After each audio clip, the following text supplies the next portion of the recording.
Muy bien, bueno, pues ya hemos dado 2 o 3 minutos para que la gente le haya dado tiempo para entrar. Ya hemos hablado, estamos en el Día de la Persona Emprendedora de la región de Murcia, ya hemos tocado varios temas muy interesantes esta mañana, como equipo, talento, liderazgo, comunicación, marketing digital. Es el turno ahora de la mesa redonda que le hemos dado título de la región de Murcia a todo el mundo. ¿Cómo hacer que tu startup sea global? Si hay 2 organismos que colaboran con el Info en el apoyo a startups y emprendedores y que me gustaría destacar dentro de los más de 40 organismos que colaboran con nosotros en la estrategia de fomento del emprendimiento, son los CEIs, son los Centros Europeos de Empresa e Innovación de Murcia, el CEIM, y de Cartagena, el CEIC. En este caso, contamos con el CEIC de Cartagena y con mi compañero y amigo José Carlos García, que es el que va a moderar esta mesa. José Carlos es técnico del CEIC, lleva más de 20 años o casi 20 años de experiencia desarrollando multitud de proyectos estratégicos relacionados con emprendimiento, con innovación y con startups, y ha juntado aquí a 4 startups que, dado el título de la mesa, pues tienen que ser 4 startups globales a los que aprovecho para saludar y dar las gracias, agradecer la colaboración en este evento del Día de la Persona Emprendedora. Son las empresas MIP, Internext, Wifis y Bidenger, pero voy a dejar a José Carlos que los presente y que comience la mesa redonda, que va a ser muy interesante, y animo a los asistentes a hacer las preguntas, que entiendo que José Carlos al final de la mesa habrá unos minutos para que puedan hacer las preguntas. Pues adelante, cuando quieras, José. Muy bien, muchísimas gracias, Álvaro. Y enhorabuena por toda la organización que está siendo espectacular.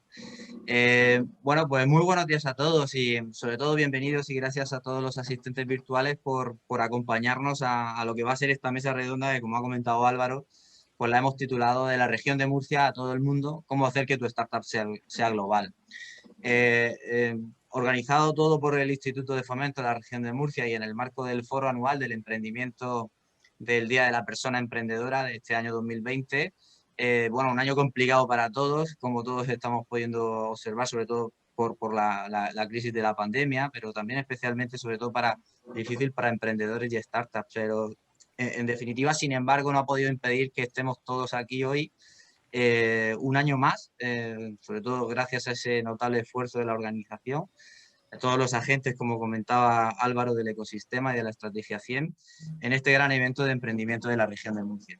Mi nombre es José Carlos García Martínez, como comentaba Álvaro, soy coordinador de proyectos del CEIC, del Centro Europeo de Empresas e Innovación de Cartagena. Dirijo y bueno, y coordino algunos de los programas de emprendimiento y de escalado de startups. Y para mí la verdad que es un honor y un placer estar hoy con todos vosotros y coordinar y moderar esta mesa de startups globales que, bueno, pues están dirigidas por unos cracks, con unos emprendedores top que ahora os voy a ir presentando y que son los verdaderos protagonistas de lo que es esta sesión. Eso sí, antes de presentarlos, me gustaría explicar los objetivos y el marco de reflexión y debate en el que vamos a estar debatiendo durante la sesión. Y bueno, por introduciros un poquito a la mesa, sobre todo lo que vamos a hablar es sobre la importancia que tiene la nueva generación de las startups, el nacer con esa mentalidad o concepción global desde el minuto uno. En la actualidad es cierto que bueno, la nueva generación de startups que estamos viendo que sobre todo están triunfando, demuestran desde su concepción un carácter internacional como una de sus claves de crecimiento y de éxito. La globalización hoy día es un hecho de hace ya muchos años, pero sobre todo desde la llegada de la digitalización se ha acelerado mucho más en todos los aspectos económicos y empresariales y todo es mucho más accesible. Mercados, estrategias, inversores, flujos de fondos internacionales, como hoy vamos a poder observar, y las ventajas competitivas de las startups precisamente tienen que ser contrastadas en todos los mercados. Es una oportunidad para ellas.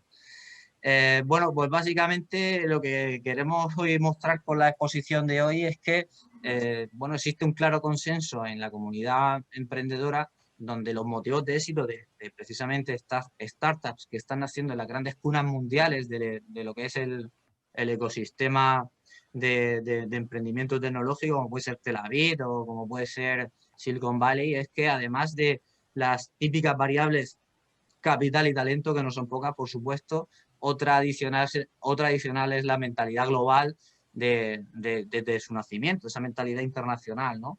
Y este es un poquito el contexto en el que queremos debatir, ¿vale? Sin más dilación, y vamos a pasar a presentar a todos nuestros invitados.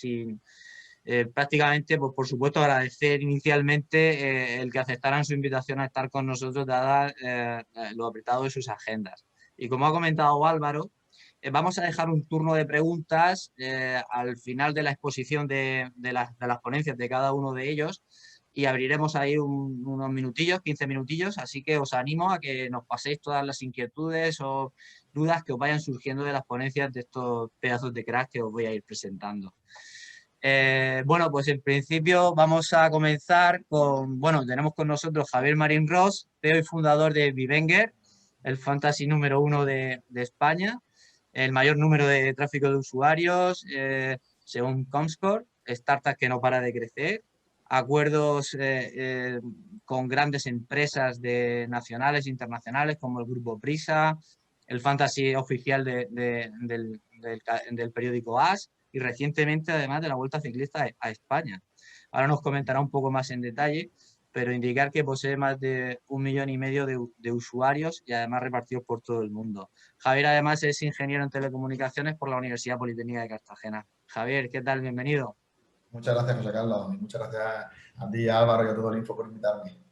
Muy bien, gracias. Seguimos con Alberto Manuel López, CEO y cofundador de la startup Wifish.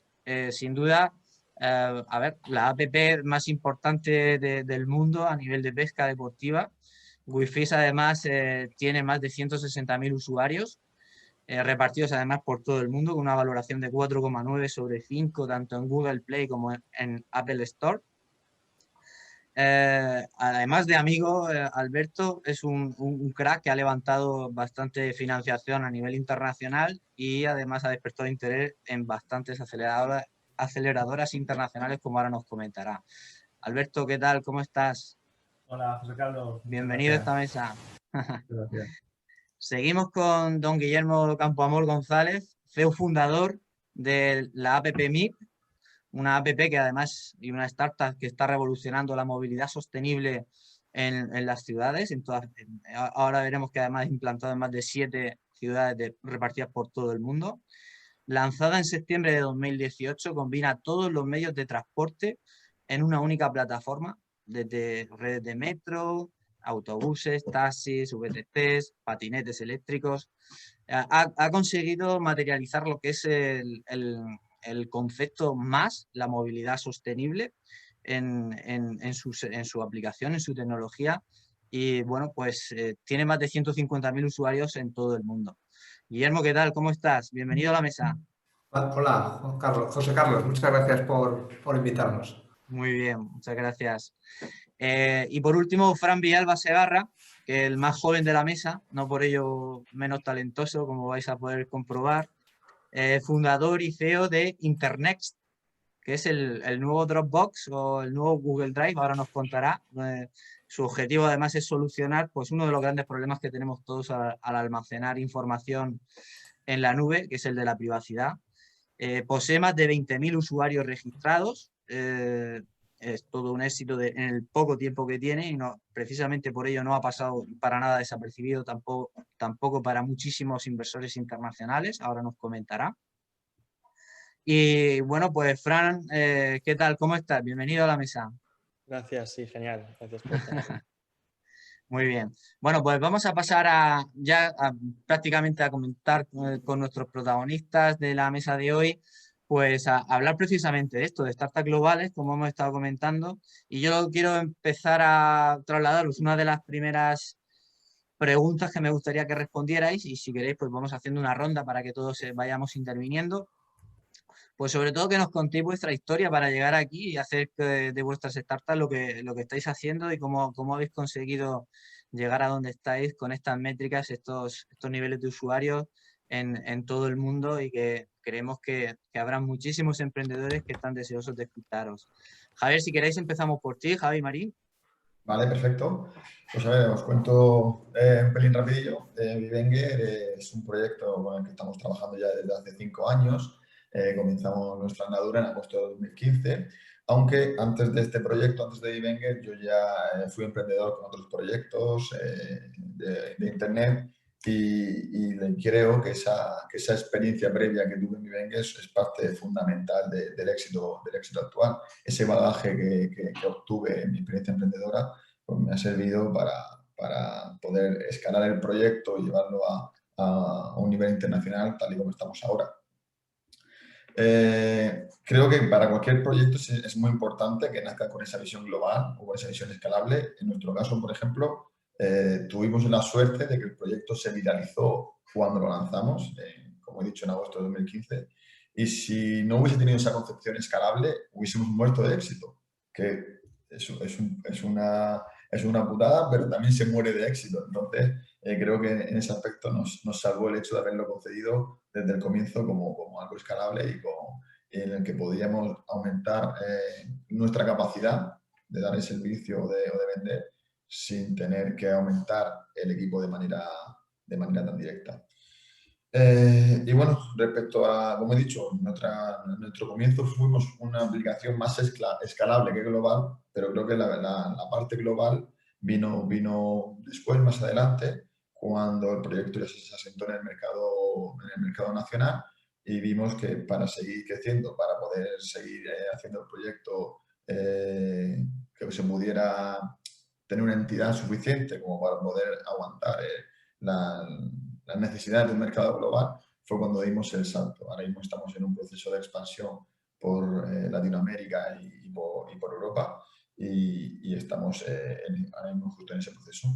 El objetivo de todo este proceso es evitar que un competidor con más recursos, con más capacidad o con más talento te acabe quitando tu posición en el mercado. Por tanto, creo que es fundamental esta nueva fase en la que estamos. Muy bien, Javi. Pues, Alberto, cuéntanos un poquito tu trayectoria y tu historia hasta llegar aquí. Hola, buenas. Pues, bueno, en mi caso, emprendedor novato. Es decir, hemos cometido todos los errores que se puede cometer y, bueno, creo que también lo hemos solucionado hasta ahora. Y nada, pues, Wi-Fi nació con ese ADN internacional, porque digamos claro que somos un sector de nicho, una vertical, que en España pues, puede ser más o menos interesante, pero realmente lo interesante en cuanto a negocio y modelo de mercado es ser global. Entonces, pues siempre lo tuvimos claro. Eso no evita que en sus inicios Alberto cogiera el coche, la mochila, la caña de pescar, se recorriera España arriba abajo. Los viajes a Badajoz de 8 horas ida, 8 horas vuelta, no sorprende a nadie, pero al final hay que crear una primera base, teniendo en cuenta que cada una de las acciones que hagas tiene que ser válido, además esto lo repetimos muchísimo en el equipo, tiene que ser válido para pescadores de Murcia, pescadores de la Patagonia y Pirotagua. Entonces, al final, por modelo de negocio, por planteamiento y también por sistema de defensa, como indicaba Javi. Durante la cuarentena los pescadores no pueden salir a pescar en España, que nos salvó en ese momento, en esa fase que podía ser crítica en cuanto a actividad en la aplicación, como una aplicación sí, pues nos salvó esa actividad internacional de sus pescadores de otros países que forman ya parte de la comunidad. Por lo tanto, no solamente una estrategia de mercado, una estrategia de negocio, sino también una defensa para fenómenos locales y regionales. Muy bien, Alberto, muy interesante. Luego entraremos más en detalle en ese tipo de estrategias. Guillermo, cuéntanos un poquito también tu parte de historia hasta llegar a MIPA aquí con nosotros. Sí, bueno, pues yo justo antes me dedicaba al comercio internacional, entonces, bueno, me pasaba la vida viajando por países. Tenía 22 países a mi cargo en la exportación de bebidas de un grupo bodeguero y bueno, di el salto a todo el tema de la innovación en materia de movilidad a raíz de mi experiencia en las diversas ciudades, ¿no? Entonces, nosotros ya nacimos justo antes de montar la empresa con esa concepción y esas miras internacionales.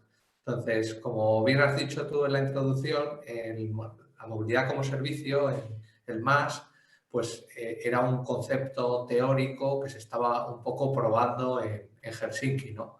Entonces, nosotros bueno, por suerte o por desgracia no podíamos mirarnos mucho en casa, en España, y había que ya probar cosas fuera, ir a contactar con gente fuera. Entonces, la idea surgió de mis experiencias por ciudades extranjeras y nacimos ya con esa visión, ¿no? Entonces, bueno, pues por nuestra parte siempre hemos sido internacionales y uno de nuestros primeros clientes estuvo fuera de España. Y la primera ciudad donde lanzamos también era una ciudad fuera de España. Entonces, bueno, yo creo que es muy interesante lo que vamos a hablar hoy aquí y bueno, esperamos que lo que nosotros hayamos aprendido o lo que hayamos vivido poder transmitirlo a la gente.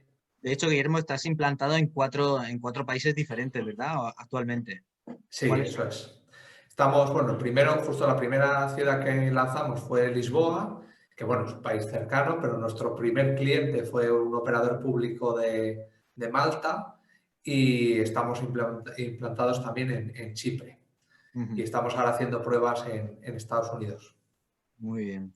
Vale, menudo aprendizaje en cada uno de esos países tan diversos tienes que tener. Fran, cuéntanos un poquito también tu historia. Cuéntanos, siendo todo el mundo estará perplejo de ver tu juventud, 23 años, y tener este pedazo de startups entre manos. Y yo creo que muchos estaremos, como yo, deseosos de que nos cuentes un poquito qué has hecho para llegar a esto. Pues bueno, yo empecé Internext en mi último año de carrera, que estudié en Rotterdam, en Holanda. Y bueno, o sea, yo antes de empezar Internext trabajaba en Hostinger, que era una empresa de cloud, y un poco pues el bagaje que tengo, lo poco que sé, venía de ahí, ¿no? Y bueno, yo de pequeño también empecé a programar por mi cuenta y demás, entonces pues sabiendo todo esto, ¿no? En mi último año de carrera decidí empezar Internext con el objetivo que tú comentabas al principio, ¿no? Reemplazar un poco los servicios que hay ahora mismo en Internet, que principalmente suelen ser de Google, Amazon, Microsoft y demás, por unos servicios más éticos, más seguros y con otra filosofía. El primer servicio es Internext Drive, que es una nube al estilo de Dropbox y Google Drive, en la que respetamos tu privacidad, porque todo lo que subes está encriptado y bueno, pues al final el que tú uses una nube no quiere decir que quieras vender tu información a terceros o que quieras que dejes esa información de ser tuya, ¿no? Entonces, al final, el objetivo de Internext Drive es ese, ¿no? Y lo lanzamos a principios de este año, estuvimos casi 3 años desarrollándolo porque es bastante complejo el producto que hemos lanzado y eso es como empezamos. La verdad es que yo tenía que decir que suena fuerte con tu edad, con 23 años, decir que vas a luchar con Google, con Microsoft y el tema es que tienes 20.000 usuarios ya registrados en tan poco tiempo, es decir, que es Sí. increíble en ese sentido. O sea, no, además, bueno, tenemos 20 usuarios, estamos en break-even, hemos cerrado bastante dinero este año en rondas y el año que viene esperamos crecer bastante más. Y además, el tema de competir con Google y Microsoft y demás, además es en serio, es decir, nosotros no queremos parar aquí en el tema de la privacidad o el tema del cloud, porque al final Google y Microsoft y Amazon son gigantes de Internet, de todo, porque realmente están en todo. Entonces nosotros, mi objetivo realmente con esto es hacer una empresa muy grande, o sea, no solo dedicada al cloud, a la privacidad o a cosas de estas, ¿no? O sea, esto es el inicio, porque al final mi background viene de ahí, vi esta necesidad y durante los próximos años vamos a centrarnos aquí, en este vertical, pero al final la idea es expandirnos y ser, si todo va bien, muy grandes. Muy bien, pues muchas gracias, Fran. La verdad que es una maravilla. Oye, una pregunta que se nos ocurre también un poco por ir dinamizando y que podáis dar respuesta, yo creo que para todos y que además puede servir también muy transversal a todos nuestros emprendedores oyentes hoy. A ver, vosotros tenéis esa startup que está escalando, que tenéis unas métricas brutales, internacionales. La pregunta que a mí me surgiría es, ¿qué indicadores habéis considerado claves en ese proceso de escalada? ¿Cuándo habéis visto que vuestra startup estaba para acceder a otros mercados? ¿Cuándo estaba con una propuesta de valor tan fuerte para decir, oye, aquí yo no solo estoy en un mercado regional o local o nacional, sino que aquí esto es una amplitud de mercado? o quizás era desde el minuto cero, como hemos estado incluso comentando en algún caso. Comentarme un poquito en este sentido, pues no sé, por cambiar un poco el turno. Guillermo, por ejemplo, empieza tú. Vale, bueno, pues nosotros, ¿cómo veíamos el enfoque, ¿no? La movilidad es un ámbito puramente local, si bien es cierto que cada ciudad tiene sus peculiaridades, yo creo que todas comparten muchas partes de estrategia, de recursos. A día de hoy, bueno, en Europa, que nos hemos centrado en un inicio en Europa, sí que es verdad que hay muy distinta movilidad si atiendes a continentes o a subcontinentes, pero bueno, dentro de Europa yo creo que todos vamos en una dirección, ¿no? Promover esa movilidad activa, una movilidad menos contaminante, mucho más conectada entre los medios. Entonces, con esas ideas en mente, nosotros lo que hacíamos era analizar los posibles agentes que hubiera en un país, ¿no? Y directamente nos presentábamos allí. Yo tengo un poco la sensación, sí que este año ha sido un poco raro en este sentido, pero nosotros éramos muy conscientes, tras haber analizado la competencia en Europa de aplicaciones y plataformas de movilidad como servicio, pues que teníamos mucho nivel para competir. Sí que es verdad que hay soluciones que te planifican el viaje, pero muy pocas soluciones te ofrecen el pago y la reserva de trayectos a través de la app. Entonces, con eso en mente, que también, pues como le pasa a Frank, competíamos con Google, con muchos grandes, pues decíamos, oye, nos presentamos allí, conseguimos citas o reuniones con gente importante del transporte, que normalmente pues eran los gerentes o los directores de innovación de los grandes operadores, y les presentamos la idea, ¿no? Y nos funcionó bastante bien desde el minuto cero, la verdad. Y así fue como, vamos, no es que, o sea, no hicimos ese proceso de estamos preparados para ir fuera o no, era vamos a ir donde haya la oportunidad, justo. Así es. Muy bien. Alberto, cuéntanos tú en tu caso, más o menos cómo fue ese proceso. En nuestro caso era desde el minuto cero. Realmente no podíamos empezar simplemente enfocándonos en un país y después tratar de trasladar conquista, ese éxito a otro mercado, porque teníamos que tener un proceso eficiente. Hemos tenido usuarios de todo el mundo, además por la particularidad de nuestra aplicación, ¿no? Los pescadores pues son muy de hablar de sus capturas y de hablar entre ellos y de recomendar, que es una de las partes positivas del proyecto. Pues de los primeros meses de vida teníamos más de 100 países, aunque se fuera con un solo usuario, pero un usuario activo. Entonces, pues ha sido algo orgánico, también. Nato, ¿no? Claro. Sí, también lo teníamos claro que tenía que ser así, aunque luego, pues, puedes tener validaciones de que tu producto es escalable, pero luego para penetrar un mercado, pues, es otra historia, ¿no? Es el go-to-market, claro, cómo hacerlo de forma más eficiente. Claro. Y en eso, pues, también estamos nosotros. Al final, creo que compartimos varios proyectos aquí, nuestra intención de aterrizar en el mercado estadounidense, porque es más interesante para nuestros sectores y en nuestro caso allí es la meca de la pesca deportiva. Además que creo que tienes el objetivo ya fijado de que en breve te vas para allá hasta vivir, creo, ¿no? Yo me cojo la mochila y Alberto volverá a Murcia, el equipo de desarrollo y toda la estructura se quedará en Murcia porque el nivel es brutal el que hay en Murcia comparado con otros países, que muchas veces nos hacemos a menos y tenemos 3 universidades con un nivel altísimo, y es una ventaja competitiva muy importante. Los costes que nosotros hemos tenido para desarrollar el producto que tenemos en cualquier otro ecosistema sería un por 5 o por 10. Así que, pues, bajo esas premisas, Alberto se coge la mochila y volverá cuando Wi-Fi sea ya la dominadora del sector por excelencia y pueda tener ya esa movilidad. Pero sí, voy a ir a hacer aterrizar el producto. Seguro que va a ser pronto. Javi, cuéntanos un poquito, porque aquí por lo que vemos el modelo de negocio depende mucho, ¿no? En esa situación, ¿no? De cuando uno está preparado, ¿no? Para este tipo de concepción o salto, ¿no? A mercados internacionales, ¿verdad? Exacto. A nosotros, como he comentado, la concepción global no vino hasta más tarde. Nosotros sí comenzamos con una concepción más escalable pero más orientados en el mercado local, que al final, en nuestro caso particular, el mercado de fútbol nacional es uno de los más potentes del mundo, la liga es una de las ligas más competitivas del mundo y por tanto era un mercado muy potente, pero sin embargo sí que llegados a cierto punto del desarrollo de la empresa, tuvimos que dar el salto internacional si queríamos hacer un producto competente. Por poner un ejemplo, los Fantasy en América son empresas que mueven millones y millones de dólares y tienen plantillas de cientos de personas. Aquí es cierto que en Europa no hay empresas de ese tamaño todavía, pero Todo llegará. todo llegará. Pero no puedes competir contra un gigante de eso si decidiese poner el ojo en Europa, sino es escalando, creciendo y haciéndote, por decirlo así, fuerte. Entonces, pues como he comentado, ahora mismo estamos en ese proceso de crecer y aunque el mercado español y la liga sean súper potentes y súper grandes, creo que hace falta mirar hacia afuera para poder hacernos competitivos en el entorno global. De hecho, ya sé de buena tinta que estáis andando los pasos para ello también y ahí seguramente, pues bueno, el futuro está ahí en vuestras manos.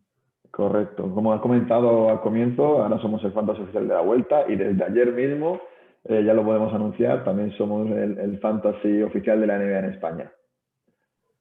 ¿Qué nos dice? Eso hay que decirlo, pero más alto y más fuerte. Sí, sí, aún no nos ha dado tiempo a preparar la campaña de marketing, pero la haremos la semana que viene. Haya confirmado, total nada. Menuda primicia acabas de soltar aquí en el Día de la Persona Emprendedora. Nota de prensa ya. Ese titular lo rescatamos inmediatamente.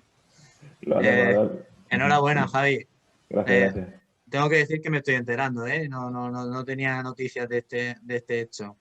Fran, cuéntanos un poquito también en este sentido, porque como hablábamos, manda el modelo, ¿no? Como estamos comentando, imagino que en tu caso el estar preparado para salir fuera y coincidiría un poquito como Alberto, ¿no? Desde el minuto cero, ¿no? Son los usuarios. Cuéntanos un poco en ese sentido. A ver, en nuestro caso, yo creo que es bastante más, no fácil, pero o sea, bastante más claro el hecho de que teníamos que internacionalizarnos. Y desde el principio ha sido así, o sea, todo lo que hacemos está, o sea, es muy... o sea, las interfaces son muy simples y es todo muy sencillo y al final es un SaaS que es global por sí mismo, ¿no? O sea, al final nuestro producto es muy B2C y está ahí y simplemente la gente pues, se registra y nosotros el marketing, la campaña de marketing la enfocamos a nivel global. Entonces, no tenemos esa dificultad de tener que ir a un país físicamente o tener que expandirnos de esa forma, que eso tiene también sus pros y sus contras.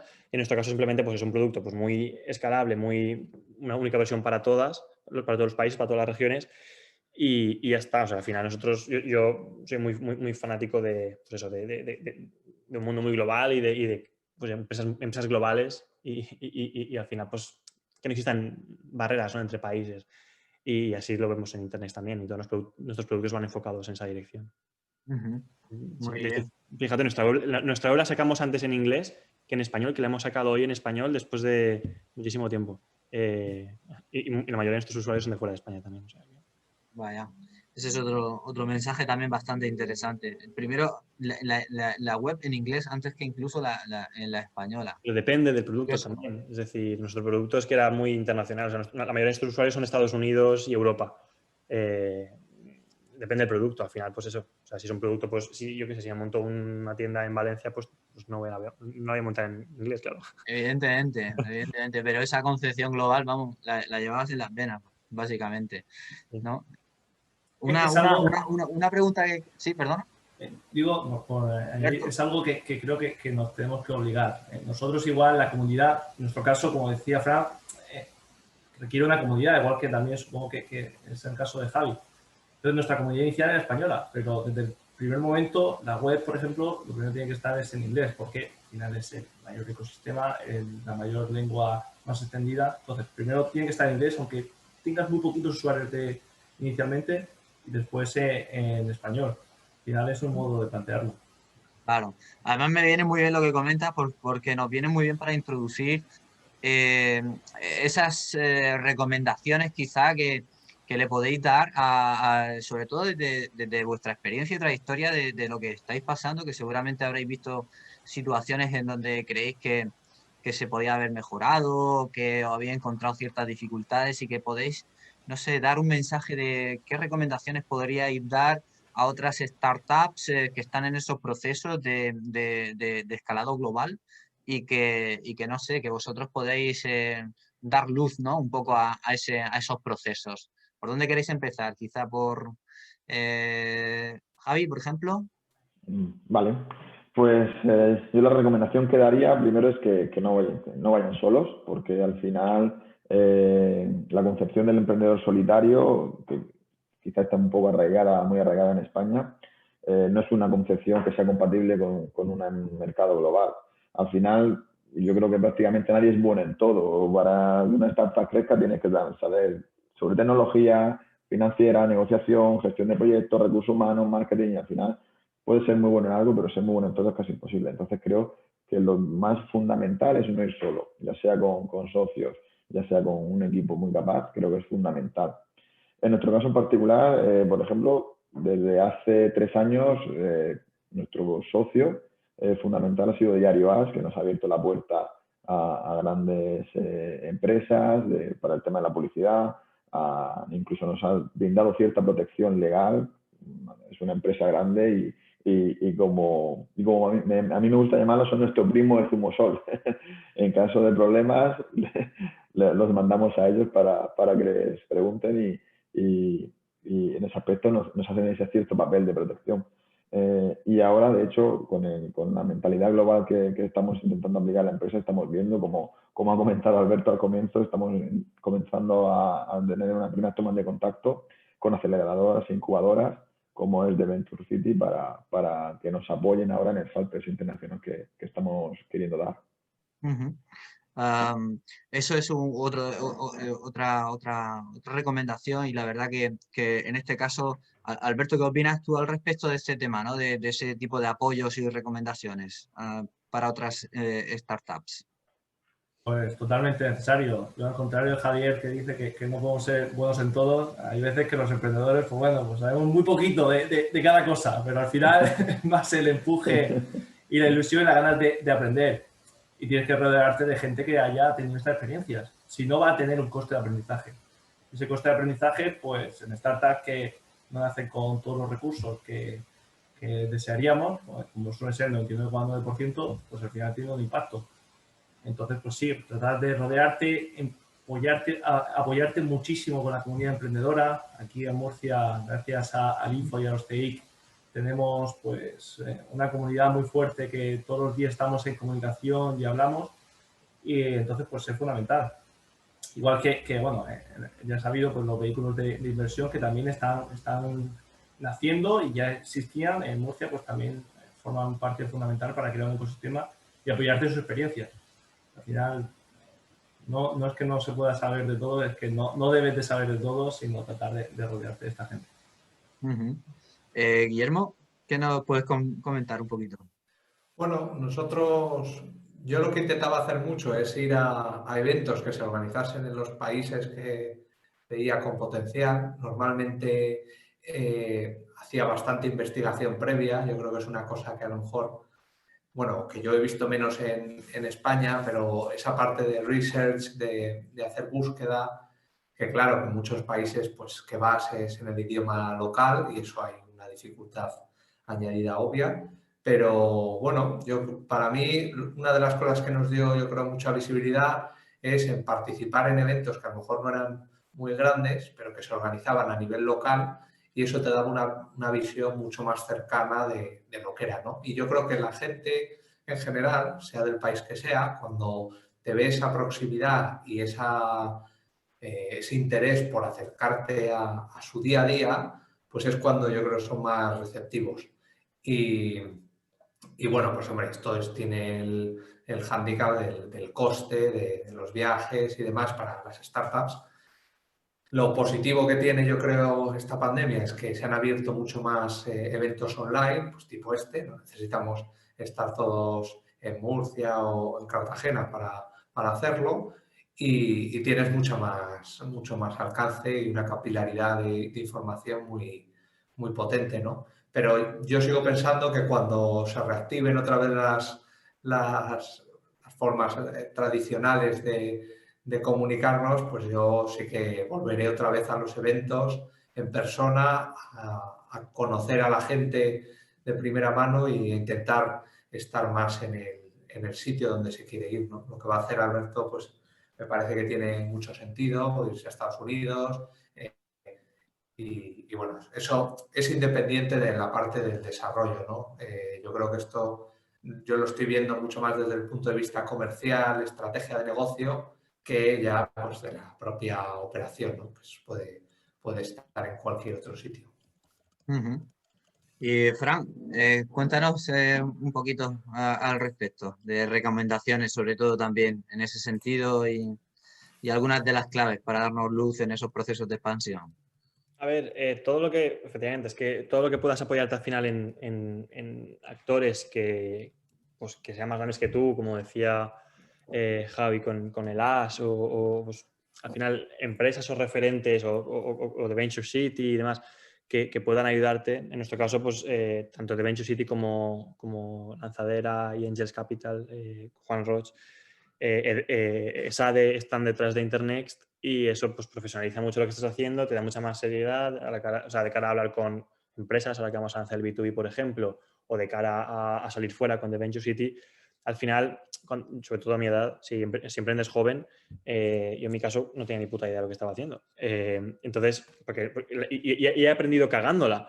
Entonces, todo lo que puedas evitar cagarla, mejor. Entonces, cuanto más preparado estés, cuanto mejor estudio hagas lo que vas a hacer y cuanto más te apoyes de gente con experiencia, más barato te va a salir cagarla, ¿no? O tener éxito. Entonces, a mí me ha salido carísimo que me vaya relativamente bien. Pero bueno, todo lo que puedas apoyarte en gente que sepa más, mejor.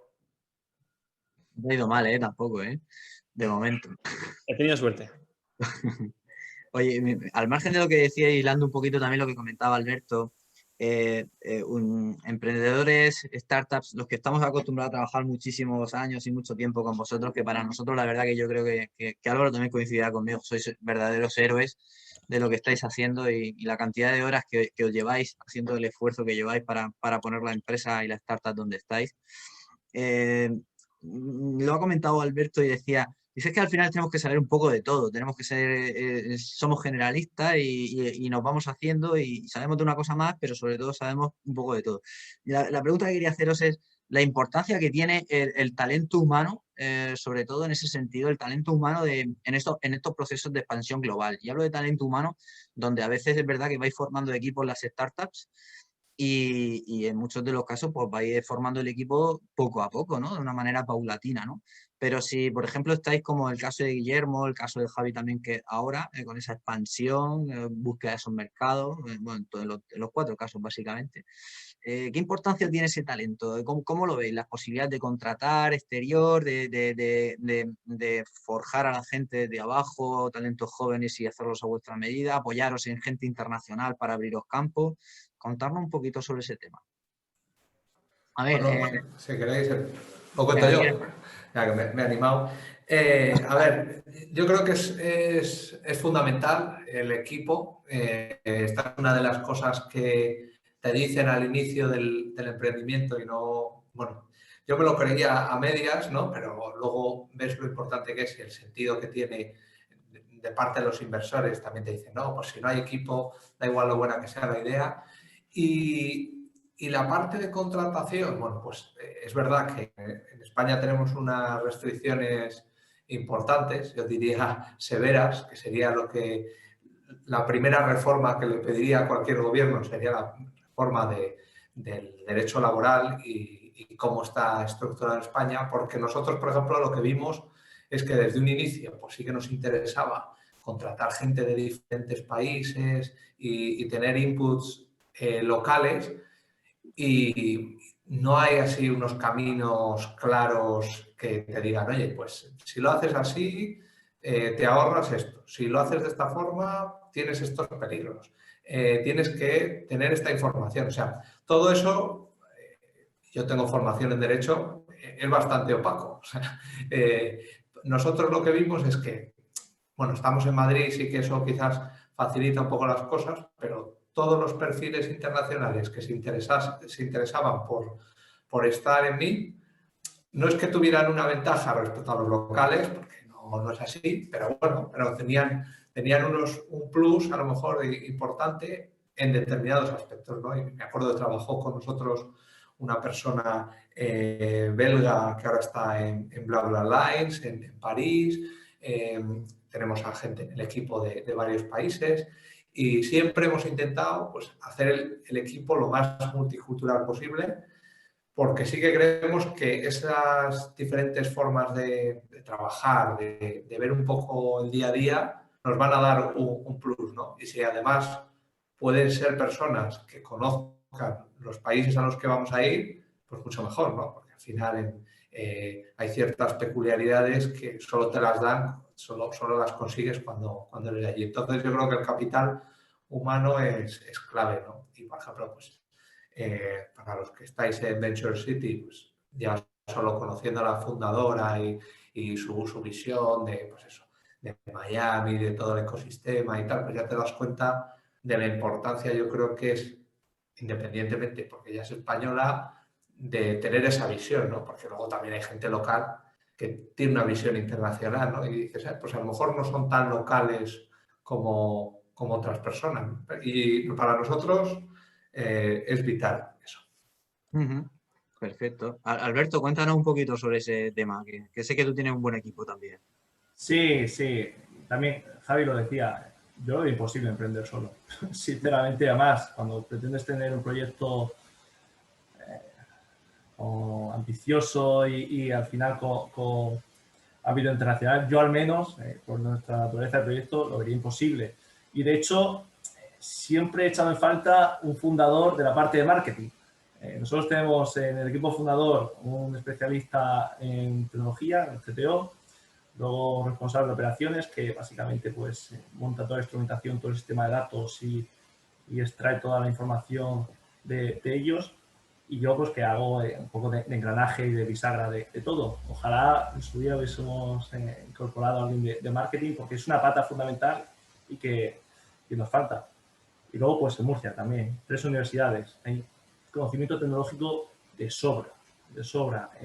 Al final lo que se busca es implicación. No conozco a nadie, ningún trabajador que haya tenido implicación que no sea un crack, que sea buenísimo. Aquí pues yo siempre pongo un ejemplo futbolístico de que, bueno, todos nos gustaría tener en equipo a un Cristiano Ronaldo, pero a veces tenemos a Gravesen y Gravesen jugó en el Madrid y hizo, no sé si ganó con la Liga, pero bueno, eso creo que es un ejemplo de cómo Era duro ese. Con implicación pues puedes dar la cara y jugar al más altísimo nivel. Javi, ¿qué nos dices al respecto? En mi caso en particular, lo he aprendido por las bravas, por decirlo así. Yo siempre he sido un lobo solitario, emprendiendo en solitario. Mi anterior proyecto Vivenger fueron en solitario. Vivenger durante 3 años fue, no en solitario, pero un compañero y yo que nos encargábamos de todo el proyecto. Y desde hace 2 años, 2 años y medio, cuando empezamos a ver esta visión global y de crecimiento y escalado, fue cuando empezamos a ampliar el equipo, a incorporar trabajadores y talento y desde entonces el crecimiento ha sido brutal. Hemos llegado, todo lo que hemos comentado antes que hemos conseguido de la vuelta de la NBA, de sacar nuevas funciones, nuevos acuerdos, ha sido desde que el equipo está creciendo y queremos que siga creciendo porque como he dicho, he aprendido que creo que es la parte más fundamental, también la más cara, todo hay que decirlo, de cualquier proyecto. Pero creo que es fundamental para que el proyecto crezca y que te puedas rodear, como he dicho, de gente que aporte y que cada uno dé su visión. Estoy de acuerdo en lo que dice Alberto, cada uno tenemos, los emprendedores sabemos de todo un poco, pero cuando de verdad creces y quieres llegar lejos, tienes que tener gente que sepa de mucho, de pocas cosas, es decir, gente muy talentosa en sus sectores. Un genio del marketing te puede hacer mucho más que tener un producto muy bueno, muy tecnológico, muy avanzado, pero que no se pueda vender. Totalmente de acuerdo con vosotros. Fran, ¿qué nos comentas tú al respecto de este tema del talento humano? Yo creo que es lo más importante porque al final lo que hace a una empresa es la gente que hay detrás. Y al final yo empecé solo, o sea, yo soy un solo founder y eso muchas veces echa atrás a muchos inversores o a... Depende también, ¿eh? Porque, por ejemplo, aquí Juan Roch, como empezó también solo Mercadona, a ellos les gusta. Pero depende. Hay gente a la que, sobre todo en etapas más iniciales, dicen, hostia, este tío está solo, tiene un equipo, ¿no? Pero al final está solo de fundador. la probabilidad, además me lo dijeron en Encomenda, la probabilidad de que una empresa, una startup con un solo founder vaya bien es muchísimo más baja, porque al final es mucho más caro, porque si sois varios fundadores, pues no cobráis y ya está. Si tienes que contratar a gente es más caro, entonces si la cagas o no va bien, pues la probabilidad de hundirte es más alta, y la gente no se involucra tanto.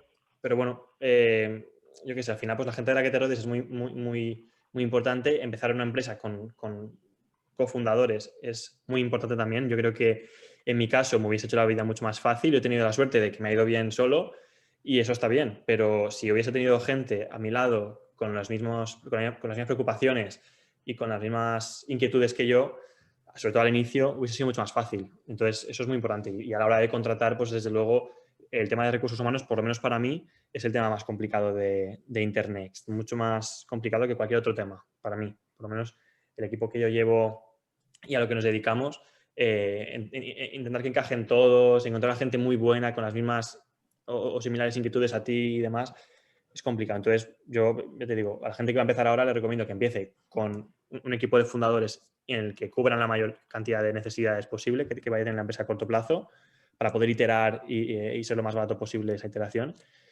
Y al final, pues rodearse de gente inteligente, ambiciosa y que comparta tus inquietudes, como decía.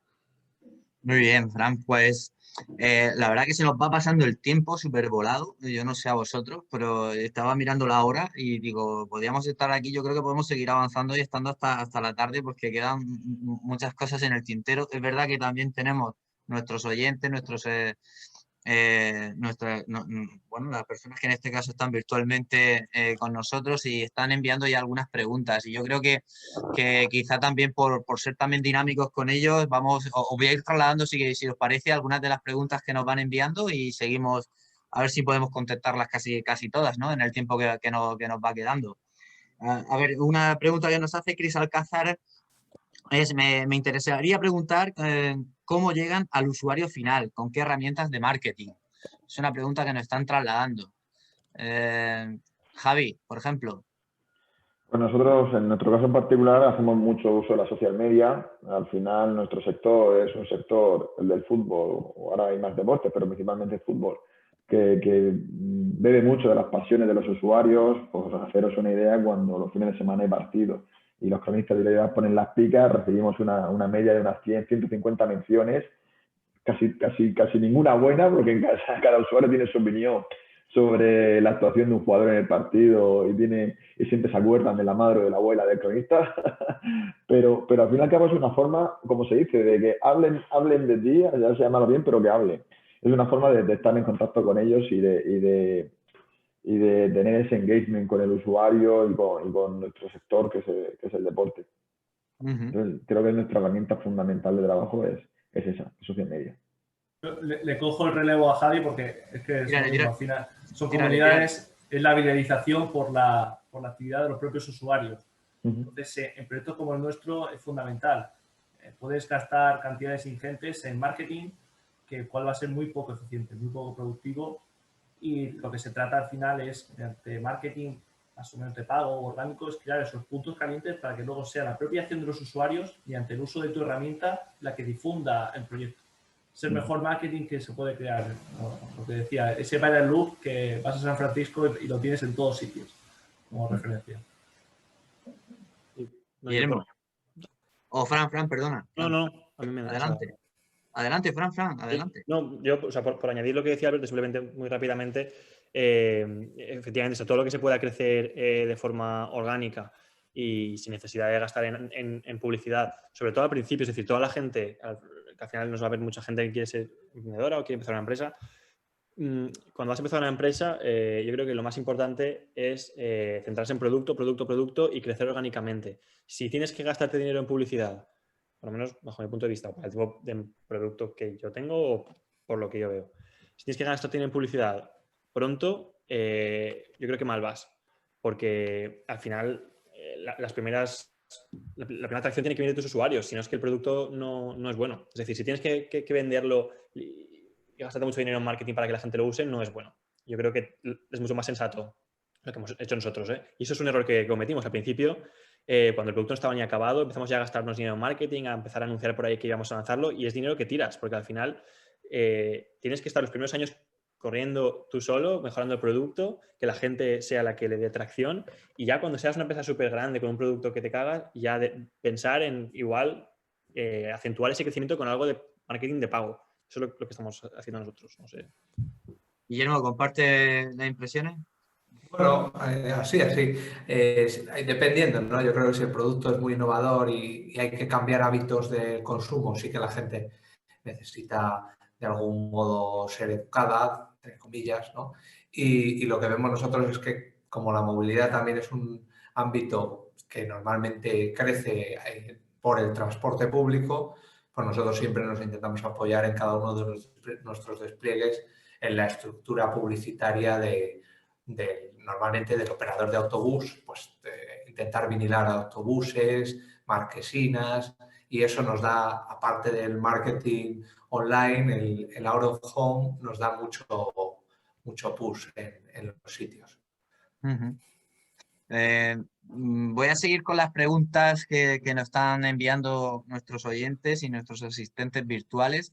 Hay una que está relacionada con el tema de financiación, lo que me lo preguntaba Víctor, ¿no? El tema sobre todo del proceso de escalado internacional, la importancia que tiene el acceso a obtener fondos internacionales para sufragar precisamente parte de los gastos, como comentaba yo. He podido hilar con lo que decía Guillermo en una de sus ponencias, de esos costes iniciales también que conllevan viajes, etcétera, etcétera. Que nos habléis un poquito de ese papel de la financiación internacional y cómo afrontáis rondas de inversión, que imagino que también las rondas internacionales apoyan mucho en estos temas. Alberto, tú que quizá también tienes mucha experiencia en este tema. Bueno, muchas, vamos a ponerle comillas. Empiezo a tener algo de experiencia. A ver, nosotros de hecho acabamos de, vamos a llamar de cerrar una ronda de inversión que nos ha ido mejor de lo esperado. Surgió la pandemia, se nos complicó el asunto, pero la verdad hemos podido reaccionar rápido. Y a pesar de no ser un proyecto que tenga un encaje muy claro dentro del ecosistema financiero de Tour Capital en España, pues bueno, hemos conseguido encontrar compañeros de viaje que confían en él.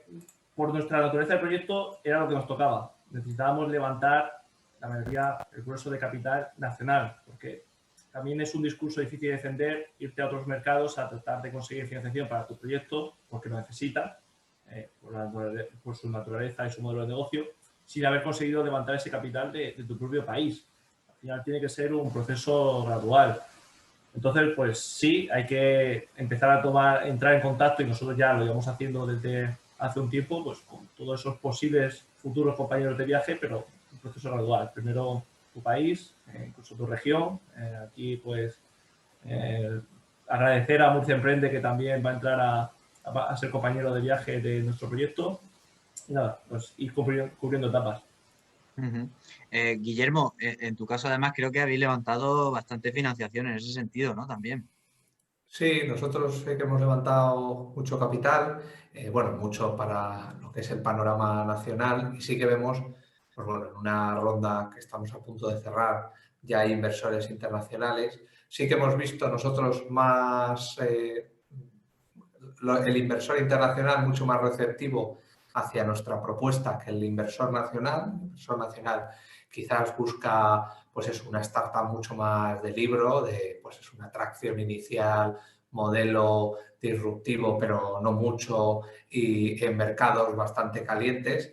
Nosotros no estamos en ese cuadrante del gráfico para nada, entonces sí que hemos ido siempre a tocar puertas, pues eso, inversores franceses, del Reino Unido, de Estados Unidos, de Sudamérica, porque son realmente los que a día de hoy tienen, yo creo, más capital disponible para acudir a proyectos quizás un poco más, bueno, con una curva un poco más estirada, digamos, ¿no? Que todavía pues, hay muchas cosas que probar, que la movilidad sostenible está justo en el inicio, ¿no? Y bueno, para nosotros era lo que encajaba, ¿no? Con nuestra propuesta. Entonces yo creo que es muy importante que el inversor encaje con tu propuesta independientemente de donde sea, ¿no?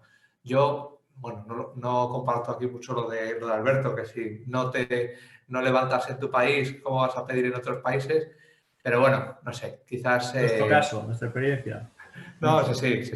No, pero quizás en cada... Pues, que se te abren ciertas puertas y yo, bueno, pues me da un poco igual el origen del inversor con tal de que comparta nuestro planteamiento, ¿no?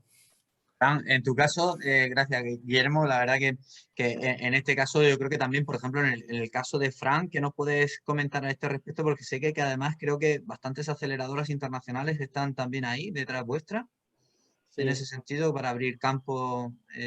Cuéntanos. Sí. A ver, nosotros efectivamente hemos tocado un poco todas las aceleradoras relativamente grandes que hay y nos han ayudado bastante. Y bueno, yo que sé, al final recibir fondos externos te ayuda a crecer y eso es así. Lo que sí que yo opino es, y que nos haya dicho ya, porque todo lo demás lo habéis dicho ya, es que también depende mucho del producto, ¿no? Porque evidentemente si vas a hacer un Hyperloop, pues te hace falta mucho dinero al principio, pero todo lo que pueda retrasar esa entrada de dinero, mejor. Depende mucho del producto. Si al final es un producto que necesita capital, es súper intensivo de capital y tal, pues no te queda otro remedio.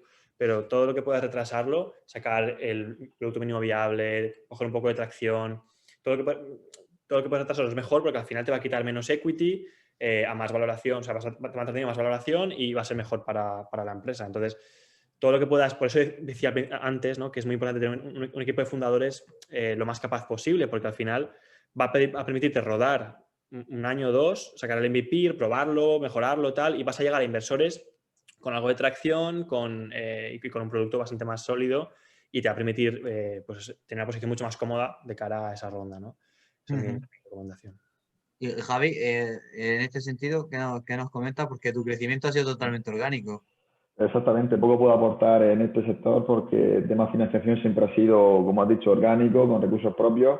Ahora es cuando nos estamos planteando abrir una ronda o buscar ayuda, por decirlo así, una aceleradora, como he comentado con The Venture City, pero hemos tenido la suerte de haber crecido con nuestros recursos y sin tener que recurrir a financiación.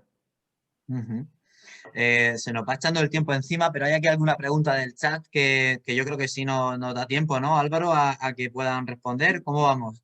Y mira, como estamos llegando a los minutos finales, os propongo intentar, José, si quieres te echo una mano, leer las preguntas y con respuestas un poco más cortas, intentar dar respuesta a las que tenemos ahí en el chat. Venga, perfecto. Yo es que estaba viendo en la consulta de Beatriz, que parece que es bastante para Alberto. Te la traslado, ¿vale? Buenos días, estamos lanzando Soriatec, productos de pesca submarina y apnea. Ya han comenzado a vender internacionalmente con un producto bueno y de calidad para un stock limitado. ¿Es posible crecer internacionalmente trabajando sobre pedido? Por favor, mi teléfono, mi nombre es Alberto M. López, que contacte por LinkedIn y hablamos, porque bueno, esto es un mundo. Sí, hablamos, es un mundo, ¿verdad? Se sienta libre, es decir, cualquier persona que nos esté escuchando de poder contactar, para mí es un placer y bueno, tratar de aportar algo de experiencia. Perfecto. Bueno, pasaremos los datos, por supuesto. A Guillermo le preguntan, ¿cómo hacéis para contratar talento de fuera? ¿Cómo le dais forma jurídica y fiscal?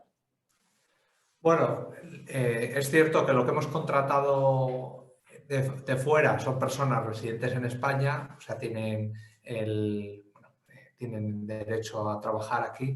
Y cuando hemos colaborado con gente fuera de España, normalmente ha sido pues ya más en modo de arrendamiento de servicios, modo freelance, y todavía no tenemos a nadie contratado fuera de España.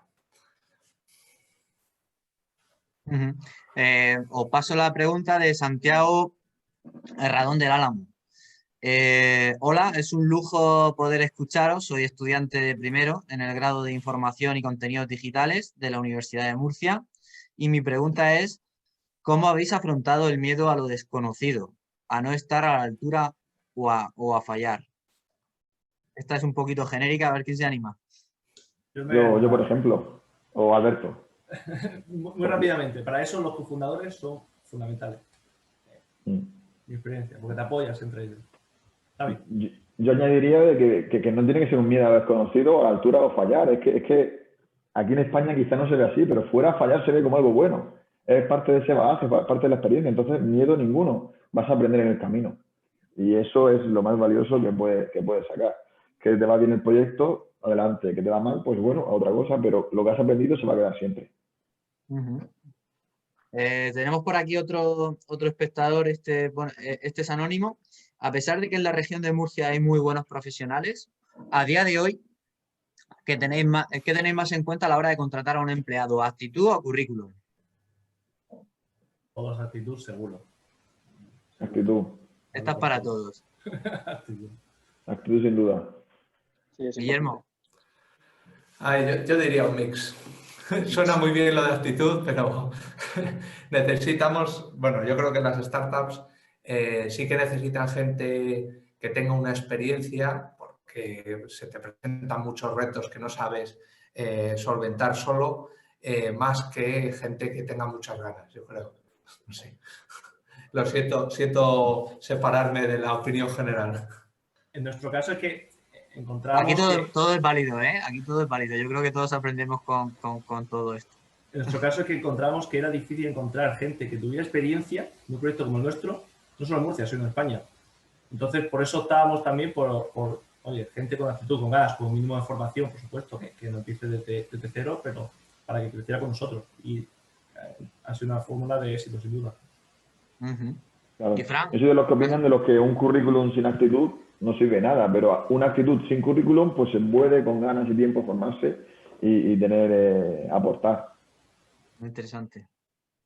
Fran, ¿tú qué dices? ¿Actitud o currículum? Sí, yo las dos también. O sea, la actitud es muy importante, bueno, por lo menos bajo el punto de vista, la actitud es muy importante, que sea una persona ambiciosa y tal, pero al final tiene que saber mucho. Por lo menos en nuestro caso, la gente que queremos para que desarrolle el producto y demás tiene que ser ingenieros con la mayor experiencia posible, que sepa mucho de lo que hacen, o sea, mucho de lo que hacen y que evidentemente tenga una actitud positiva y tal, ¿no? Entonces es un mix, efectivamente. Fran pregunta si diseñáis el producto para un usuario global o bien para España y luego probáis introducirlo en otro país a ver si reacciona. Esto es global. Un perfil de usuario. En nuestro caso también vamos a hablar del 80% de pescadores de todo el mundo comparten la misma inquietud, ¿no? Pues pescar un pez bonito y grande. Pues a ese perfil específico que sea pues, global. Exacto. Al final estamos en un mundo global y diseñar un producto, una aplicación solo para un país creo que es complicado. Al final hay gustos de todo tipo y como ha comentado Alberto, teniendo por ejemplo una aplicación en inglés y con un poco de crecimiento, al final tienes usuarios de todo el mundo, como ha dicho, aunque sea un usuario de un país, pero yo abro el mapa de analíticas y me salen usuarios en Australia, y eso que nunca hemos hecho campaña en Australia ni nos hemos dado a conocer, pero al final, como ha dicho, las inquietudes del usuario, si las satisface, tu aplicación les puede funcionar. Entonces, no creo que se diseñe para un país, sino que se diseña para un perfil. Muy bien. Aquí aparece otra pregunta, esta parece muy técnica, de Javier Martínez y va dirigida a Fran de Internext. ¿Qué productos y frameworks core open source habéis usado para el desarrollo de la plataforma tecnológica? ¿Y con qué proveedor cloud trabajáis para alojar información? Bueno, muy rápidamente, por no enrollarme, porque esto yo creo que no le interesa a nadie. Utilizamos React, utilizamos JavaScript, utilizamos Expo, utilizamos... A Javi si le interesa, dice. Trabajamos mucho con Node, con C y bueno, luego proveedor utilizamos sobre todo a IBM, que hemos tratado ahora un acuerdo con IBM y bueno, eso es la conversación. Pregunta por aquí también que cómo veis en el corto plazo, el desarrollo de los ecosistemas innovadores y de startups, que parece que están creciendo en clúster, Valencia, Barcelona, Madrid. ¿Qué pensáis que falta? Y quizá Javi o Alberto también puede comentar un poco cómo ven en la región de Murcia, cómo lo ven. Yo soy muy fan de Murcia y embajador por todo el que me quiera escuchar y creo que se están haciendo las cosas bien. Evidentemente falta un proceso, una valoración, no todo se inicia el primer día. Creo que falta un aglutinador, como fue Juan Roche en Valencia, el cual, pues, claro, lo que tiene Valencia ahora mismo es impresionante, con una riqueza para la ciudad increíble. Y aquí tenemos todos los mimbres. Creo que falta ese aglutinador que coja ya las grandes exponentes empresariales de la región, que los hay, llámese El Pozo, llámese el PC Componente, llámese Soltec, he hecho aquí el guante, pues que coja, que aglutine, que cree pues ese referente en la región para que todo el ecosistema se vaya creando alrededor. Pero iniciativas como el Info, como los TI, como Murcia Emprende también puede ser, como Murcia Va, o la SIT, todo esto pues va creando un caldo de cultivo, un ecosistema para que cada vez más sigan saliendo proyectos y proyectos ambiciosos. Totalmente de acuerdo con Alberto. Aquí creo que tenemos herramientas y recursos, como ha dicho, el CEIC, el Info. Nosotros hemos recurrido mucho a ellos para crecer y en nuestra fase de escalado. La región, por supuesto, yo también soy un abanderado. Cada vez que voy a Madrid a reuniones con Diario As o con cualquier otro socio, estoy deseando volverme para acá, porque aquí es donde tengo la casa, los amigos, la familia y la vida, y a mí que no me busquen por Madrid ni por Barcelona, porque no, jamás creo que viviría allí. Entonces tenemos el caldo de cultivo perfecto, las universidades, como tenemos 3 universidades también muy grandes. Falta, como ha dicho Alberto, quizá pues esos inversores, ese capital que tenga ganas de hacer inversiones en productos que se salgan un poco de la hoja de ruta, como ha comentado Guillermo. Muy bien, no sé si ya es que estamos un poco fuera de horario. Yo os pediría, como parte final, si cada uno de vosotros podéis dar una recomendación muy sencilla o comentar aquel error que cometisteis vosotros en vuestros inicios para que no lo pudieran cometer gente que está ahora empezando con la puesta en marcha de sus proyectos. Algo muy rápido. Me lanzo. Pensar que la financiación privada era la solución de toda la puesta en marcha. No, como decía Fran, tratar de retrasar ese momento lo máximo posible para consolidar, para que tu proyecto valga más, para que sepas también de qué va el asunto y también curtirte. Y la financiación privada es la forma más cara de financiarte. Entonces, pues debe ser la última solución, que a veces es totalmente necesaria. Nosotros, por ejemplo, lo necesitamos por nuestro modelo de negocio, pero que no es el objetivo, tampoco es la vía de llegar a donde quieres. Nosotros, que esto se suele decir mucho además, que si lanzas o empiezas cuando ya el producto es perfecto, probablemente lances tarde, ¿no? O sea, al final, yo qué sé, lánzate más a la piscina sin agua, ¿no? Y yo qué sé. Nosotros, por ejemplo, cuando lanzamos productos, nunca lo lanzamos cuando está perfecto, porque al final si no te adelantan. Y esto es un poco de filosofía también para empezar una empresa, ¿no? Al final no puedes pretender saberlo todo del mercado, de la empresa, del producto. Pues saber lo máximo posible, eso siempre es bueno. Pero al final tienes que empezar en algún momento, ¿no? Y por lo que decía antes de los miedos esos de empezar, al final hay que empezar y cuando empiezas te das cuenta de que hay muchas cosas que yo he aprendido prácticamente todo lo que sé aquí haciendo Internet. Entonces yo no sabía nada prácticamente cuando empecé. Muy bien, pues la verdad es que como comentábamos, ¿no, Álvaro? Podríamos estar aquí, yo creo que 3 horas más mínimo y disfrutando y aprendiendo y generando ilusión como lo que estáis haciendo y transmitiendo, pero creo que el tiempo se nos está encima, ¿no, Álvaro? Sí, tenemos que cortar. Muchísimas gracias, José Carlos, y muchísimas gracias a los 4 por vuestra colaboración y participación en esta mesa. Y nada, animaros, si podéis y tenéis tiempo, a quedaros a la última ponencia del día de Isabel Aguilera, una auténtica experta en procesos de transformación digital, que os recomiendo que si podéis y tenéis tiempo, os quedéis a su ponencia. Muchísimas gracias, de verdad, a los 4 y mucho ánimo con vuestros 4 pedazos de empresas. Igualmente, Álvaro, quiero dar las gracias a los 4 por toda la predisposición que han tenido estos días para estar con nosotros aquí hoy. Gracias, Álvaro, también. Muchas gracias.